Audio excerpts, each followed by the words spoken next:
Good morning दोस्त। आज हम शायद चौथे लेक्चर के रूप में पहुंच रहे हैं एसआई के रूप में। ज्यादा समय वेस्ट नहीं करते हैं, क्वेश्चन पे आते हैं। क्वेश्चन है कि कोई राशि साधारण ब्याज की दर से 4 वर्ष में 3 गुनी हो जाती है, वह कितने वर्ष में समान दर से 7 गुनी हो जाएगी? कितने वर्ष में समान दर से? तो पहले आपको इस तरीके के क्वेश्चन में क्या करना है कि पहले क्या करेंगे, आप रेट निकालेंगे। तो रेट निकालेंगे और उसके बाद फिर से काम करेंगे, तो वो थोड़ा लंबा हो जाएगा। हमको लंबा नहीं जाना है, ट्रिक से काम करना है। कैसा ट्रिक? हम यहां पे एक ट्रिक लिख रहे हैं, N1 माइनस 1 बटा T1 बराबर N2 माइनस 1 बटा T2। ये ट्रिक लिखे हैं। क्या लिखे हैं? N1 माइनस 1 बटा T1, मतलब पहले कितना गुना हो रहा था, कितना समय में हो रहा था, फिर बाद में कितना गुना हुआ मतलब N2, और कितना समय उसको होने में लगेगा वो निकालना है ना। तो कभी क्या है कि ये दिया हुआ है, ये दिया हुआ है, ये दिया हुआ है, ये नहीं दिया हुआ है, तो ये निकालना पड़ेगा। कभी क्या कहेगा कि ये दिया हुआ है, ये दिया हुआ है, ये दिया हुआ है, ये नहीं दिया हुआ है, तो ये निकालना पड़ेगा। तो मेरा कहने का मतलब है कि जब भी इस टाइप का क्वेश्चन आए तो आप इस ट्रिक पे आप क्वेश्चन को सोल्व करेंगे। जैसे अब क्या कह रहा है कि कोई राशि साधारण ब्याज की दर से 4 वर्ष में मतलब पहले वाला बात कर रहा है ना कि 4 वर्ष में कितना गुना हो जाता है? 3 गुना। मतलब N1 का मान 3 गुना हो गया, 3 माइनस 1 बटा 4।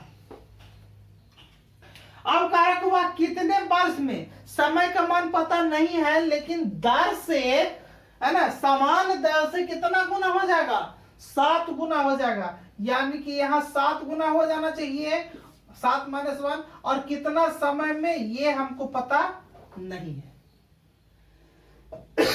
ठीक है, अब इसको क्या करेंगे? 2 बटा 4 बराबर कितना? 6 और बटा कितना? T2 काट देंगे। 2 दूना 4, ये तिरछा गुना हो जाएगा, यानी T2 का मान कितना हो जाएगा? 6 दूनी के कितना? 12, ये 12 वर्ष हो जाएगा। आपको इसी ट्रिक के आधार पर क्वेश्चन को सोल्व करना है, आपको दूसरा काम नहीं करना है। जैसे ही आप दूसरा काम करेंगे आपका समय जो है किल हो जाएगा, समय व्यर्थ हो जाएगा, है ना। आप किसी भी क्वेश्चन को करने के लिए जितना कम से कम समय आप लोगे, अगले क्वेश्चन का वही जो बचा हुआ समय है वही आपको क्या देगा? बेनिफिट देगा। ठीक है, तो इसी आधार पर क्या हम ट्रिक लिखे? N1 माइनस 1 बटा T1 बराबर N2 माइनस 1 बटा T2। इसी आधार पर मान को पुट कर दीजिए, जो आएगा हमारा क्या हो जाएगा? आंसर हो जाएगा, है ना। सबसे शॉर्ट तरीका यही है, इससे शॉर्ट नहीं मिलेगा। ठीक है, तो इसी आधार पर एक क्वेश्चन और देखते हैं। देखिए अगला क्वेश्चन क्या है। क्वेश्चन है कि कोई राशि किसी निश्चित दर से 5 वर्षों में 4 गुना हो जाता है, और वही राशि उसी दर से कितने वर्षों में 10 गुना हो जाएगा? हमको ट्रिक के हिसाब से ही ढालना है। क्या ढालना है? ट्रिक में हम लोग क्या पढ़ रहे थे कि N1 माइनस 1 बटा T1 बराबर N2 माइनस 1 बटा T2, यही पढ़ रहे थे ना हम लोग। ट्रिक के रूप में यही पढ़ रहे थे, इसी पे डालना है।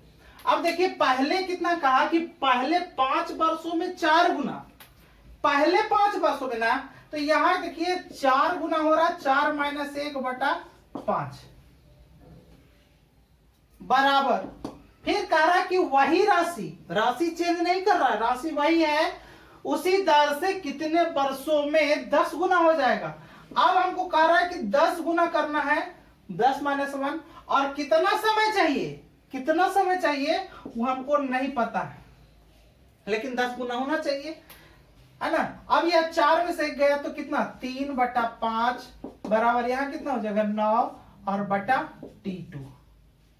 काट देंगे ऊपर से ऊपर 3 तिया 9 तिरछा गुना T2 का वैल्यू कितना हो गया 5 तिया का 15 वर्ष। कहने का मतलब अगर जो कोई राशि 5 वर्ष में 4 गुना हो जाता है तो अगला 15 वर्ष में कितना गुना हो जाएगा 10 गुना हो जाएगा। ठीक है, तो ये हुआ। अब मान के चलिए कि ये तो समय पूछ रहा था, अगली बार क्या होगा कि समय जो है दर में कन्वर्ट हो जाएगा, समय दर में कन्वर्ट हो जाएगा और दर के हिसाब से पूछेगा क्वेश्चन, तो हम कैसे बनाएंगे। तो पहले क्वेश्चन के हिसाब से देखते हैं। अगला क्वेश्चन देखिए क्या कह रहा है कि कोई राशि किसी निश्चित समय में, समय को फिक्स कर रखा है कि समय निश्चित है। देखिए इसके पहले जो हम पढ़ रहे थे दर निश्चित था, मतलब समान दर से चल रहा था। अभी समय को क्या कह रहा है निश्चित कर रहा है, में 8% ब्याज की दर से 3 गुनी हो जाता है। 8% रेट है और कुछ समय फिक्स किया गया है, वो समय बताया नहीं गया लेकिन समय फिक्स है और उसमें क्या है 3 गुना हो जा रहा है। कह रहा है कि वह किस दर से उतने ही समय में 5 गुनी हो जाएगी, रेट पूछ रहा है। तो कभी भी समय निकाल करके और फिर रेट निकालेंगे तो आपको वैसा लॉन्ग में नहीं जाना है। करना क्या है आपको, जैसे हम लोगों ने एक ट्रिक पढ़ा था इसके पहले लेक्चर में क्या पढ़े थे कि n1 - 1 है ना, ये r का वैल्यू हम निकाल लिए थे कि n - 1 और बटा t, ये पढ़े थे हम। उसमें ये पढ़े थे कि यदि r ये जो है RT में भी कन्वर्ट हो सकता है, यानी कि अगर जो हम यहाँ पे आप t निकालना चाहो तो n - 1 और बटा r भी हो सकता है। ये दोनों एक दूसरे से क्या था रिवर्सेबल था r और t। ठीक उसी प्रकार यहां पे देखिए हम लोग क्या पढ़े थे ट्रिक n1 - 1 बटा t1 बराबर n2 - 1 बटा t2, यही ट्रिक के बारे में पढ़ रहे थे।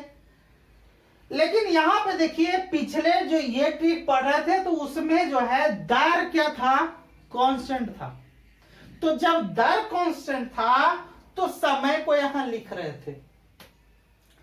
इस बार क्या है कि समय क्या है कांस्टेंट है, तो जब समय कांस्टेंट रहेगा तो दर को यहां लिखेंगे, यानी कि n1 - 1 बटा r1 बराबर n2 - 1 बटा r2, है ना।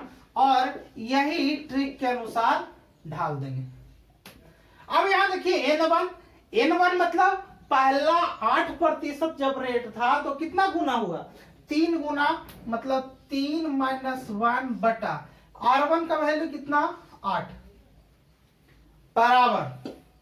अब देखिए करा कि वह किस दर पर करेगा वो हमको क्या है नहीं पता है ना, लेकिन कह रहा कि समय उतना ही रहेगा और कितना गुना हो जाएगा 5 गुना, यानी कि 5 - 1। इसको काट देंगे कितना हो जाएगा 3 माइनस से कितना 2 बटा 8 बराबर कितना हो जाएगा 4 और बटा कितना r2। काट देंगे यहां 2 चौके 8, तिरछा गुना हो गया r2 बराबर कितना हो गया 4 चौके 16, है ना, यानी कि 16% रेट हो जाएगा। एक बार फिर से समझिए, जिस तरीके से हम पहले पढ़े थे r बराबर n - 1 बटा t, है ना, या t बराबर n - 1 बटा r, ठीक। इसके पहले भी हम ट्रिक पढ़े जिसी में हम पढ़ रहे थे कि क्या पढ़ रहे थे n1 - 1 बटा t1 बराबर n2 - 1 बटा t2, इसके बारे में आप पढ़ रहे थे। आप पढ़ने के संदर्भ में क्या है कि ये समय यहाँ निश्चित है, वहां पे क्या था दर निश्चित था। तो दर निश्चित था तो समय का कंपेयर कर रहे थे। इसमें क्या है कि समय निश्चित कर दिया तो दर से कंपेयर कर लेंगे। यानी कि N1 माइनस 1 बटा R1 बराबर N2 माइनस 1 बटा R2, है ना। वैल्यू पुट कर देंगे, जो आएगा वही हमारा क्या होगा, रेट ऑफ इंटरेस्ट होगा, है ना। तो इसी टाइप के और भी ट्रिक, अच्छे अच्छे ट्रिक आने वाले हैं, इसलिए हमारे वीडियो के साथ बने रहिए। आज तक के लिए इतना ही, मिलते हैं अगले वीडियो में, धन्यवाद।